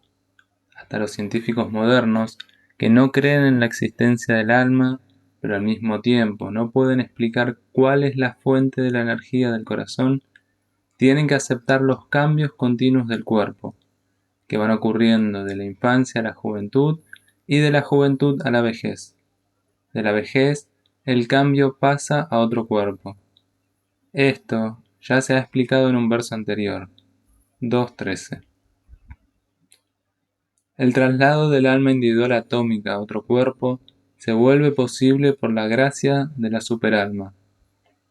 La superalma satisface el deseo del alma atómica, tal como un amigo satisface el deseo de otro. Los Vedas, tales como el Mundaka Upanishad, así como también el Svetasvatara Upanishad, comparan al alma y a la superalma con dos pájaros amigos posados en el mismo árbol. Uno de los dos pájaros, el alma individual atómica, se halla comiendo el fruto del árbol, y el otro pájaro, Krishna, simplemente observa a su amigo. De los dos pájaros, aunque ambos son iguales en calidad, uno está cautivado por los frutos del árbol material, mientras que el otro simplemente observa las actividades de su amigo. Krishna es el pájaro testigo y Arjuna es el pájaro que come. Aunque son amigos, no obstante, uno es el amo y el otro es el sirviente. Que el alma atómica olvide esa relación es la causa de su cambio de posición de un árbol a otro o de un cuerpo a otro. El alma Shiva está luchando muy afanosamente en el árbol del cuerpo material, pero en cuanto accede a aceptar al otro pájaro, en el carácter de Maestro Espiritual Supremo, tal como Arjuna accedió a hacerlo al entregarse a Krishna voluntariamente para que lo instruya, el pájaro subordinado se libra de inmediato de todas las lamentaciones. Tanto el Mundaka Upanishad 3.1.2 como el Svetasvatara Upanishad 4.7 confirman esto. Samane brikshe purusho nimagno nisaya sochati muhyam manaha justan tada pasyati anyan isham asya mahimanan iti vittasoka. Aunque los dos pájaros están en el mismo árbol, el pájaro que come está totalmente agobiado por la ansiedad y el mal humor, como disfrutador de los frutos del árbol. Pero si de una forma u otra el pájaro que sufre vuelve la cara hacia su amigo, que es el Señor, y conoce sus glorias, de inmediato se libera de todas las ansiedades. Ahora, Arjuna ha vuelto la cara hacia su amigo eterno, Krishna, y está aprendiendo el Bhagavad Gita con él. Así pues, por el hecho de oír a Krishna, Arjuna puede entender las glorias supremas del Señor y liberarse de la lamentación. Aquí, el Señor le aconseja a Arjuna que no se lamente por el cambio del cuerpo de su anciano abuelo y de su maestro. Más bien, debía estar feliz de matar sus cuerpos en una pelea justa, de modo que ellos pudieran limpiarse de inmediato de todas las reacciones provenientes de las diversas actividades corporales. Aquel que da la vida en el altar de sacrificio o en el debido campo de batalla, de inmediato se limpia de las reacciones corporales y es promovido a una condición de vida superior. Así que Arjuna no tenía ningún motivo para lamentarse. Verso 23. Al alma nunca puede cortarla en pedazos ningún arma, ni puede el fuego quemarla, ni el agua humedecerla, ni el viento marchitarla. Significado. Todas las clases de armas, espadas, armas de fuego, armas de lluvia, armas de tornado, etc., son incapaces de matar al alma espiritual. Tal parece que en ese entonces había muchas clases de armas hechas de tierra, agua, aire, éter, además de las armas de fuego modernas. Incluso las armas nucleares de la época actual entran en la categoría de armas de fuego, pero antiguamente había muchas otras armas hechas de todos los distintos tipos de elementos materiales. Las armas de fuego se contrarrestaban con armas de agua, desconocidas hoy en día por la ciencia moderna. Los científicos modernos tampoco saben cómo emplear los tornados como armas de guerra. Sin embargo, el alma nunca puede ser cortada en pedazos y aniquilada por ninguna cantidad de armas, sean cuales fueren los dispositivos científicos que se empleen para ello. El Mayavadi no puede explicar cómo el alma individual llegó a existir solo por ignorancia, y en consecuencia fue cubierta por la energía ilusoria, ni jamás fue posible cortar a las almas individuales del seno del alma suprema original. Más bien, las almas individuales son partes eternamente separadas del alma suprema. Como las almas son atómicas e individuales eternamente, Sanatan, tienen la propensión a ser cubiertas por la energía ilusoria, y por eso dejan la compañía del Señor Supremo, tal como las chispas de un fuego que, aunque tienen la misma calidad que el fuego, son propensas a extinguirse cuando se hallan fuera de él. En el Varaha Purana, a las entidades vivientes se las describe como partes integrales separadas del Supremo. Además, según el Bhagavad Gita, permanecen así eternamente. Por lo tanto, incluso después de que la entidad viviente se libera de la ilusión, sigue siendo una entidad separada, como lo indican claramente las enseñanzas que el Señor le impartió a Arjuna. Arjuna se liberó mediante el conocimiento que recibió de Krishna, pero nunca se volvió uno con Krishna. Verso 24. Esta alma individual es irrompible e insoluble, y no se la puede quemar ni secar. El alma está en todas partes y es sempiterna, inmutable, inmóvil y eternamente la misma. Significado. Todas estas cualidades del alma atómica demuestran de modo categórico que el alma individual es eternamente una partícula atómica del todo espiritual, y que eternamente sigue siendo el mismo átomo sin ningún cambio.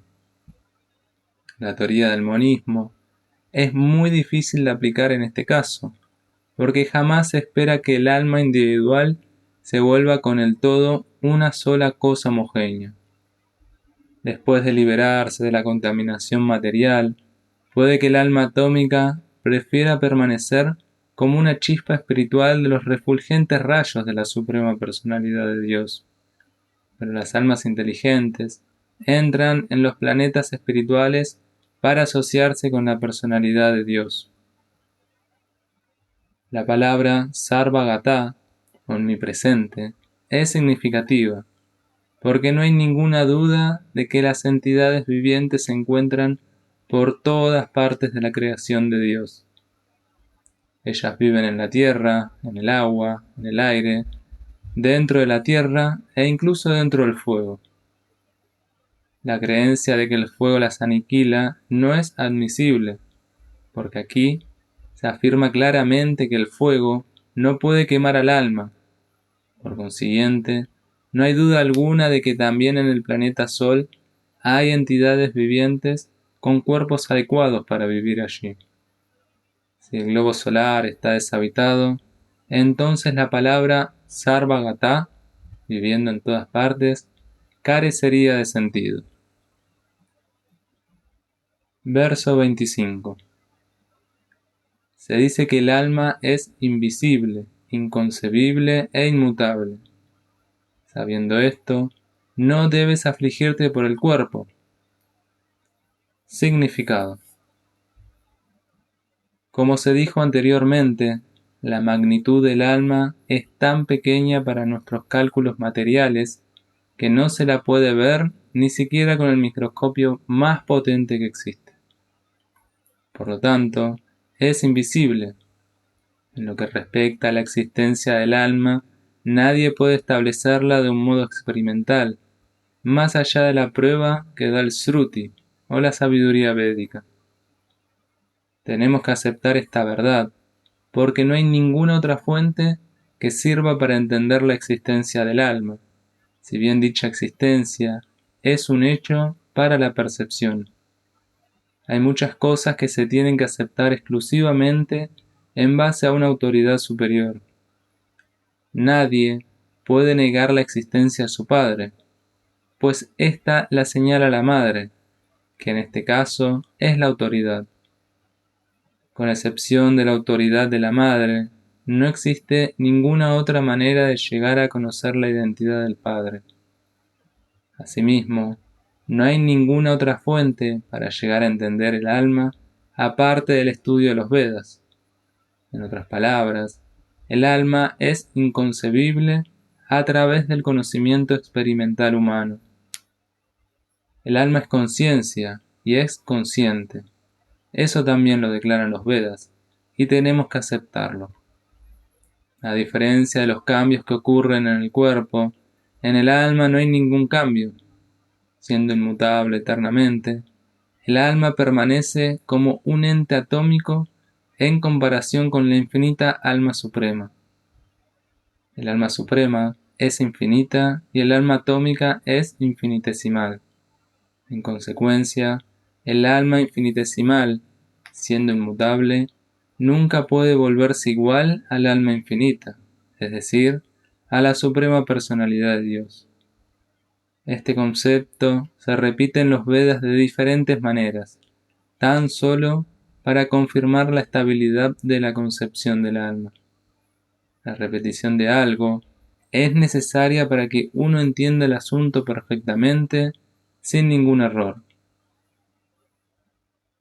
Verso 26. Sin embargo, si crees que el alma, o el conjunto de las señales de vida, nace siempre y muere para siempre, aún así no tienes por qué lamentarte, oh tú, el de los poderosos brazos. Significado. Siempre existe una clase de filósofos muy semejantes a los budistas, que no creen en la existencia separada del alma más allá del cuerpo. Cuando el señor Krishna habló el Bhagavad Gita, parece ser que esa clase de filósofos ya existía, y se los conocía como los Lokayáticas y Vaibhasikas.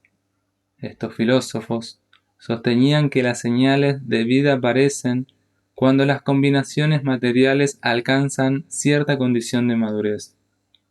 El científico material moderno y los filósofos materialistas también son de la misma opinión.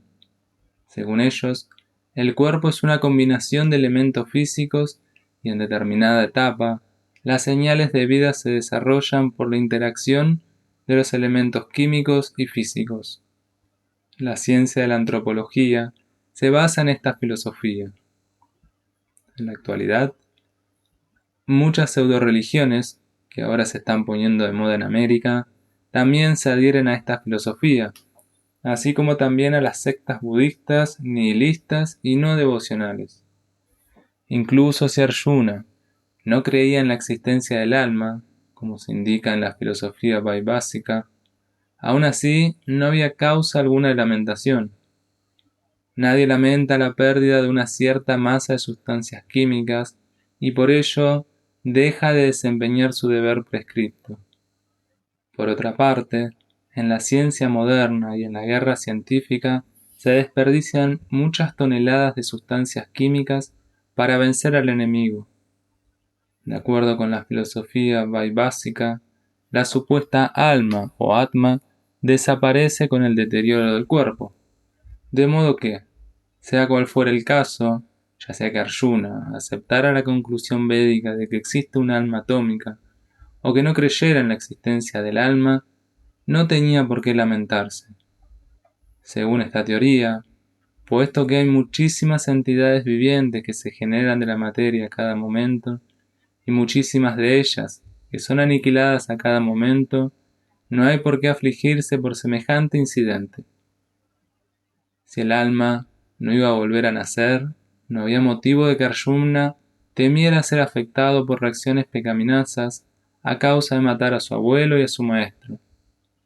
Pero, al mismo tiempo, Krishna se dirigió a Arjuna sarcásticamente y lo llamó Mahabaho, el de los poderosos brazos, porque al menos él no aceptaba la teoría de los vaibhasikas, la cual deja a un lado la sabiduría védica.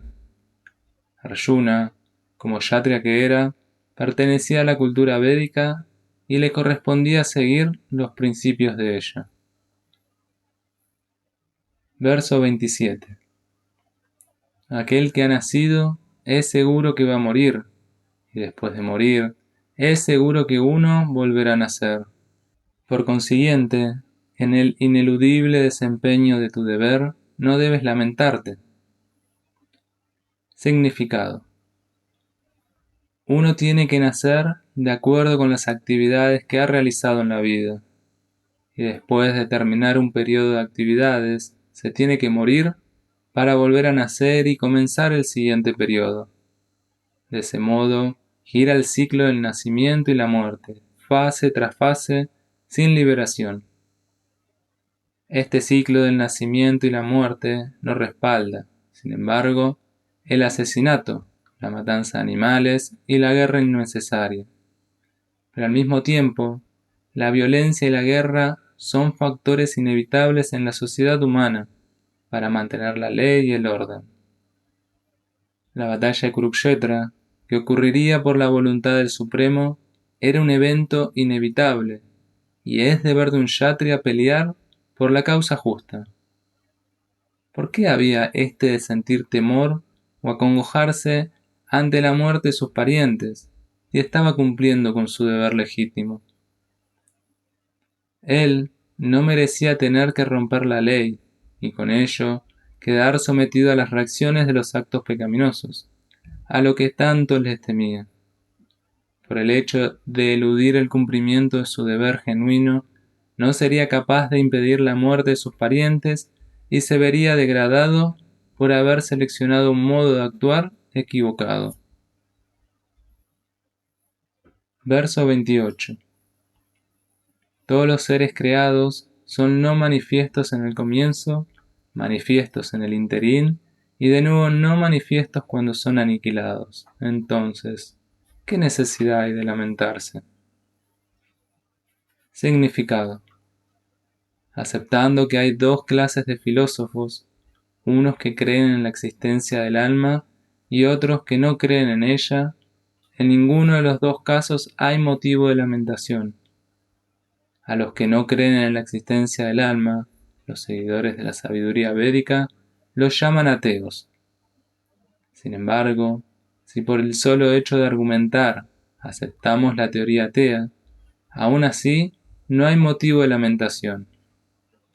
Aparte de la existencia separada del alma, los elementos materiales permanecen en un estado no manifiesto antes de la creación. De ese estado sutil, de no manifestación, surge la manifestación. Tal como del éter se genera el aire, del aire se genera el fuego, del fuego se genera el agua y del agua se manifiesta la tierra. De la tierra se generan muchas variedades de manifestaciones. Tomemos por ejemplo un gran rascacielos que se manifiesta a partir de la tierra. Cuando se derrumba, la manifestación pasa de nuevo al estado no manifiesto, y en la última etapa permanece en la forma de átomos. La ley de la conservación de la energía se mantiene, pero en el transcurso del tiempo, las cosas se manifiestan y dejan de manifestarse. Esa es la diferencia.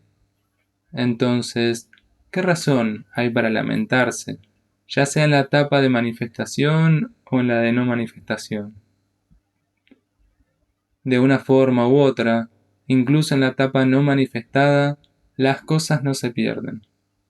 Tanto al principio como al final, todos los elementos permanecen no manifestados y únicamente se manifiestan en el intermedio, lo cual no crea ninguna diferencia material verdadera. Y si aceptamos la conclusión védica, tal como se expone en el Bhagavad Gita, es decir, que estos cuerpos materiales van a perecer a su debido tiempo, antavantan y me deja, pero que el alma es eterna, nitya syokta saririna. Entonces, debemos recordar siempre que el cuerpo es como un traje.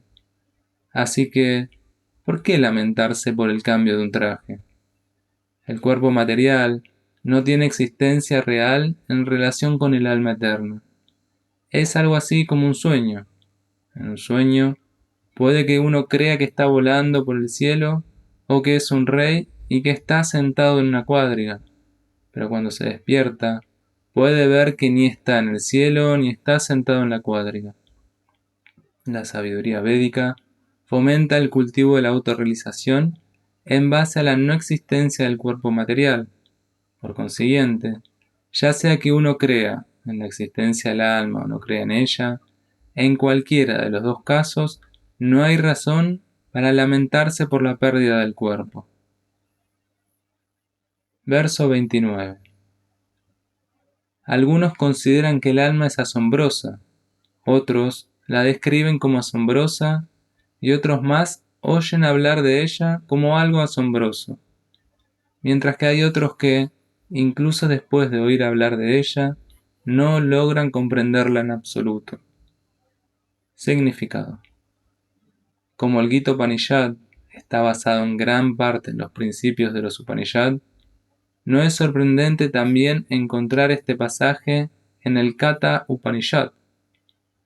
Sravanaya-pi bahubir-yona labhya srimbantopi bahuvayana vidyu ascharosya bhaktakutsalosya ladva ascharyoyatva kula salanasita. Es sin duda muy asombroso el hecho de que el alma atómica se halla en el cuerpo de un gigantesco animal, en el cuerpo de un gigantesco árbol bañano y también en los microbios, millones y billones de los cuales ocupan tan solo 1 centímetro de espacio. Hombres con un escaso acopio de conocimiento y hombres que no son austeros no pueden entender las maravillas de la chispa espiritual atómica e individual, pese a que lo explica la más grande de todas las autoridades del conocimiento, quien le impartió lecciones incluso a Brahma, el primer ser vivo del universo. Debido a una concepción material burda de las cosas, la mayoría de los hombres de esta era no pueden imaginarse cómo una partícula tan pequeña puede al mismo tiempo volverse tan grande y tan pequeña. Así pues, los hombres consideran que el alma, propiamente dicha, es maravillosa, ya sea por constitución o por descripción. Ilusionada por la energía material, la gente está tan inmersa en cuestiones relacionadas con la complacencia de los sentidos que tienen muy poco tiempo para entender el asunto de la comprensión del ser. Si bien es un hecho que, sin esa comprensión del ser, todas las actividades que se realizan en la lucha por la existencia terminan al final en el fracaso. Tal vez uno no tenga idea de que debe pensar en el alma y además buscarles una solución a los sufrimientos materiales. Algunas personas que están inclinadas a oír hablar del alma puede que asistan a conferencias con buena compañía, pero a veces, debido a la ignorancia, se desvían y aceptan que la superalma y el alma atómica son una sola, sin diferencia de magnitud. Es muy difícil encontrar a un hombre que comprenda perfectamente la posición de la superalma, la del alma atómica, sus funciones respectivas, sus relaciones y todos los demás detalles grandes y pequeños. Y es aún más difícil encontrar a un hombre que haya extraído el beneficio pleno del conocimiento del alma y que sea capaz de describir la posición del alma en los diferentes aspectos. Pero si de una forma u otra uno es capaz de entender la materia que trata del alma, entonces su vida es un éxito. El proceso más sencillo para entender la cuestión del ser consiste, no obstante, en aceptar las declaraciones del Bhagavad Gita, que habló la más grande de todas las autoridades, el Señor Krishna, sin dejarse desviar por otras teorías. Pero también se requieren de una gran cantidad de penitencias y sacrificios, ya sea en esta vida o en las anteriores, antes de que se pueda aceptar a Krishna como la suprema personalidad de Dios. Sin embargo, a Krishna se le puede conocer como tal en virtud de la misericordia sin causa del devoto puro y de ninguna otra manera. Verso 30. Oh descendiente de Bharat, aquel que mora en el cuerpo nunca puede ser matado. Por lo tanto, no tienes que afligirte por ningún ser viviente. Significado. El Señor concluye ahora el capítulo de instrucciones acerca del inmutable alma espiritual.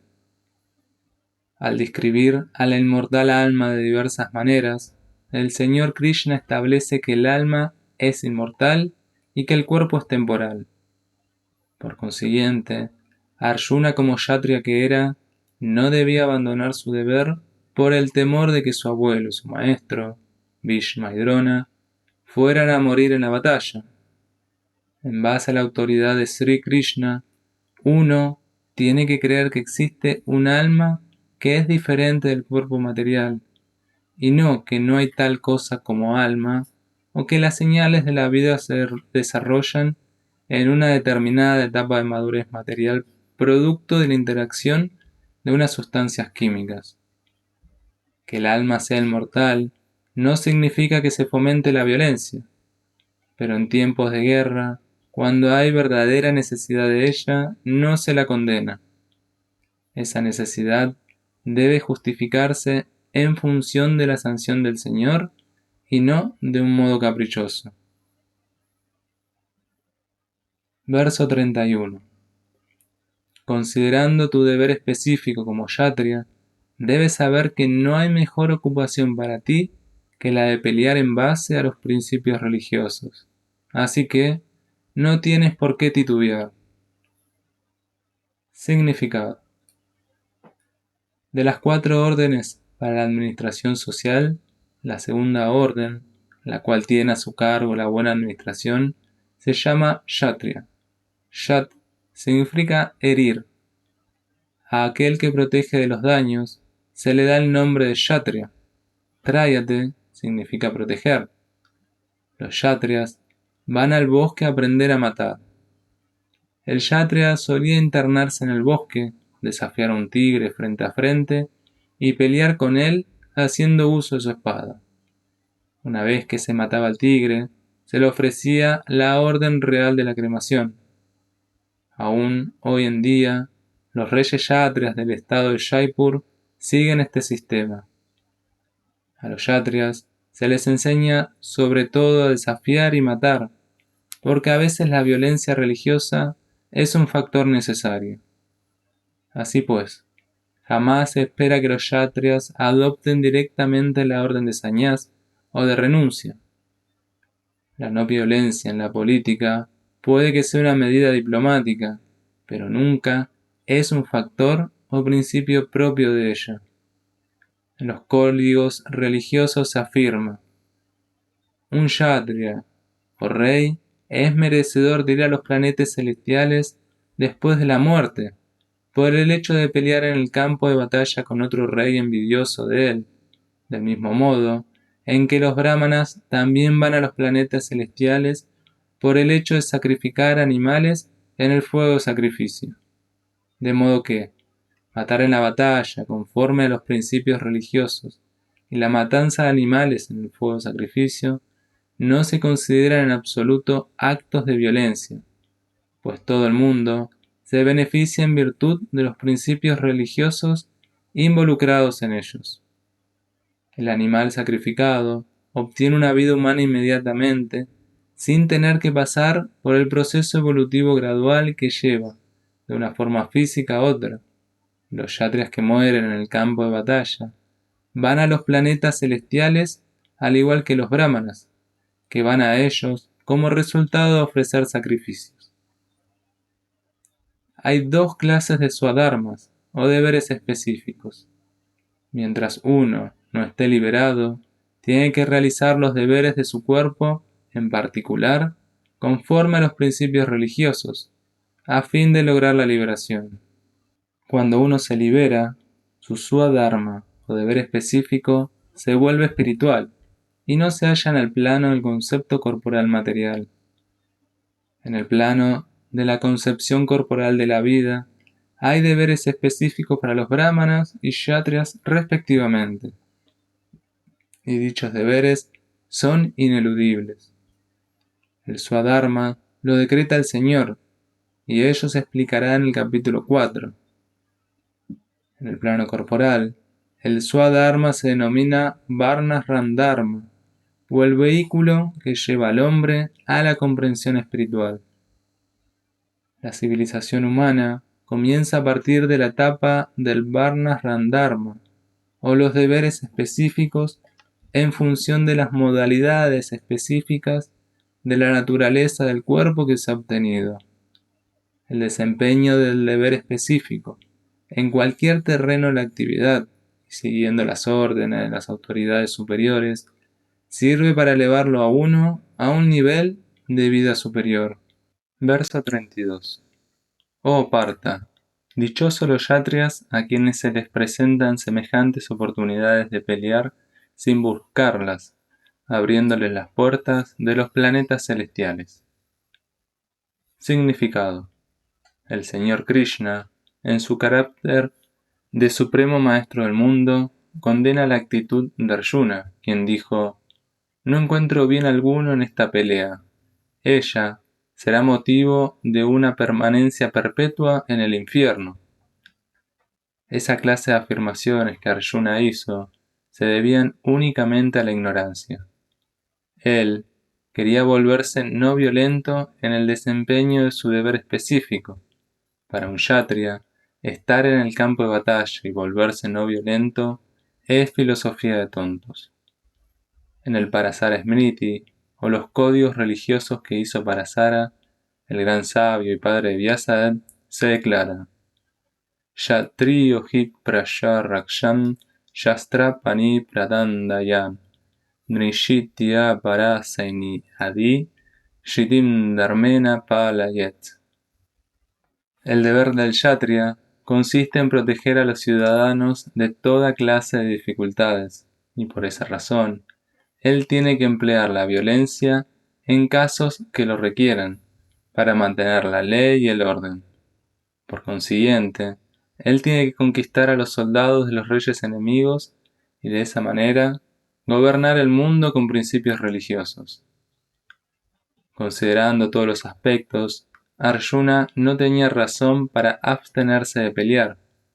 En el caso de que conquistara a sus enemigos, disfrutaría del reino, y si moría en la batalla, sería elevado a los planetas celestiales, cuyas puertas se hallaban abiertas para él de par en par. En cualquiera de los casos, pelear le resultaría provechoso. Verso 33. Sin embargo, si no cumples con tu deber religioso de pelear, entonces ciertamente que incurrirás en pecado por desatender tus deberes y en consecuencia perderás tu buena reputación como guerrero. Significado. Arjuna era un guerrero famoso, y esa fama la logró como consecuencia de pelear con muchos semidioses destacados, entre ellos incluso el señor Shiva. Después de pelear y vencer al señor Shiva, quien estaba disfrazado de cazador, Arjuna lo complació y recibió en recompensa un arma denominada Pasupata Ashtra. Todo el mundo sabía que él era un gran guerrero. Hasta Dronacharya le dio bendiciones y le otorgó el arma especial mediante la cual podía matar incluso a su maestro. De modo que Arjuna lo acreditaban muchísimos certificados militares provenientes de muchas autoridades, entre ellos Indra, el rey del cielo, su padre adoptivo. Pero si él abandonaba la batalla, no solo estaría faltando a su deber específico como kshatriya, sino que además perdería toda su fama y buen nombre, preparando con ello su camino franco al infierno. En otras palabras, iría al infierno no por pelear, sino por retirarse de la batalla. Verso 34.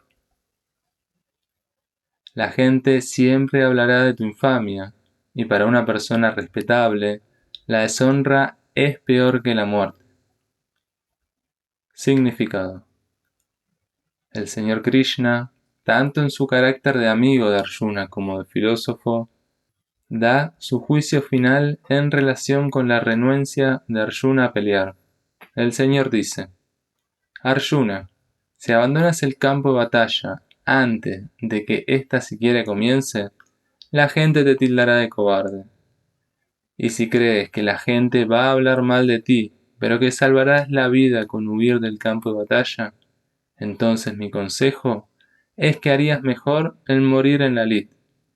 Para un hombre respetable como tú, la mala fama es peor que la muerte.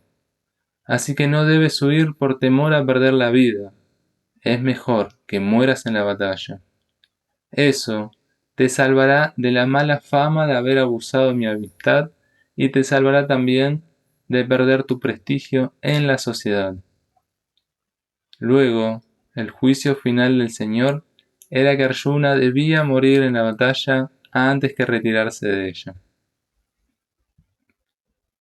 Verso 35.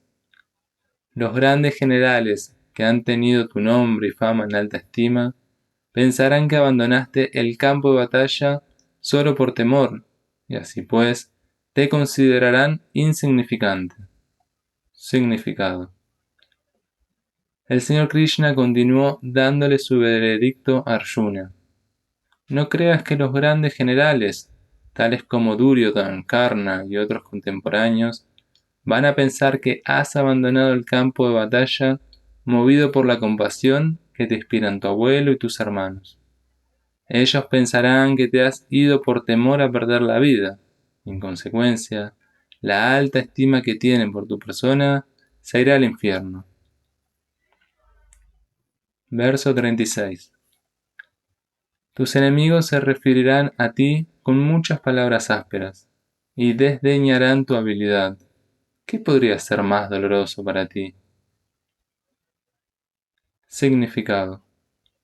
El señor Krishna se asombró al principio por el inesperado gesto de compasión de Arjuna y describió esa compasión como propia de los no arios. Ahora, ya ha demostrado de muchas maneras la validez de sus declaraciones en contra de la supuesta compasión de Arjuna.